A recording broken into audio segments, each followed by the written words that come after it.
തെരുവുനായയുടെ കടിയേറ്റ 5.5 വയസ്സുകാരി അതീവ ഗുരുതരാവസ്ഥയിൽ. പ്രതിരോധ വാക്സിൻ എടുത്ത ശേഷവും കുട്ടിക്ക് പേവിഷബാധയുണ്ടായതായാണ് ആശങ്ക. മലപ്പുറം പെരുവള്ളൂർ കക്കാത്തടം സ്വദേശി സൽമാൻ ഫാരിസിന്റെ മകൾ സിയ ഫാരിസാണ് ഗുരുതരാവസ്ഥയിൽ കോഴിക്കോട് മെഡിക്കൽ കോളേജ് ആശുപത്രിയിൽ ചികിത്സയിൽ കഴിയുന്നത്. മാർച്ച് 29-നാണ് കുട്ടിയെ തെരുവുനായ ആക്രമിക്കുന്നത്.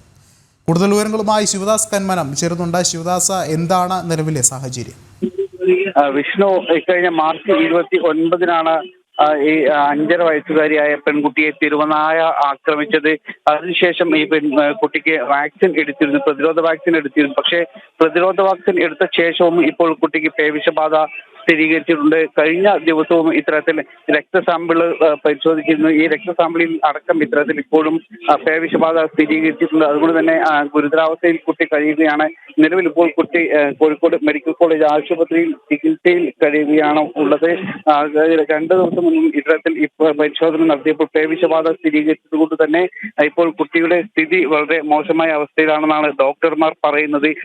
മലപ്പുറം ജില്ലയിലെ കാക്കത്തടം എന്ന സ്ഥലത്താണ്, കൊണ്ടോട്ടിക്ക് സമീപമുള്ള കാക്കത്തടം എന്ന സ്ഥലത്താണ് ഈ പെൺകുട്ടിയെ 5.5 വയസ്സുകാരിയായ കുട്ടിയെ തെരുവുനായ ആക്രമിച്ചത്. കുട്ടി മിഠായി വാങ്ങിക്കുന്നതിന് വേണ്ടി പുറത്തേക്ക് ഇറങ്ങിയപ്പോൾ തെരുവുനായ ആക്രമിക്കുകയായിരുന്നു. അന്ന് തന്നെ 5 പേരെ തെരുവുനായ ആക്രമിച്ചിരുന്നു. പക്ഷേ ഈ ആളുകൾക്ക് വലിയ രീതിയിലുള്ള പരിക്കുകൾ ഇല്ല, അല്ലെങ്കിൽ ഇപ്പോൾ അവരുടെ ആരോഗ്യസ്ഥിതി സാധാരണ നിലയിൽ തുടരുകയാണ്. പക്ഷേ ഈ പെൺകുട്ടിയുടെ സ്ഥിതിയാണ് അല്പം ഗുരുതരാവസ്ഥയിൽ ഇപ്പോൾ തുടരുന്നത്. വിഷ്ണു, ശരി. ശിവദാസ് കന്മനമാണ് വിവരങ്ങൾ നൽകിയത്.